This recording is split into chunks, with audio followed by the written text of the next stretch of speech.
Jamaicans were among scores of youth activists who gathered at the United Nations headquarters in New York to address one of the most urgent issues of our time, climate change. Speaking outside the first ever Youth Climate Summit at the United Nations on Saturday, Jamaican activist Christina Monteith says the United Nations should continue to pressure larger countries like the United States and China to do more.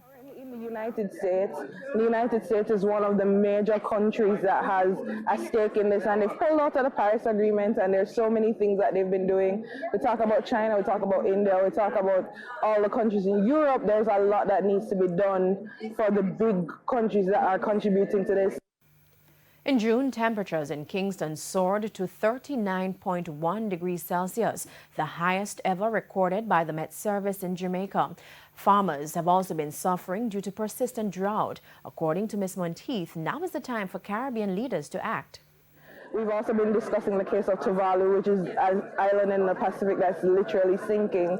So, there's a lot that needs to be done, and the response needs to be like dramatic. It can't just be a one-off or stop using plastic utensils. It has to be real and sustained change across industries, across economies. So, yeah, I don't think we're at the level yet where we're actually making tangible change. Now, on Monday, world leaders will also meet for the Climate Action Summit to present plans on how to tackle climate change in their countries.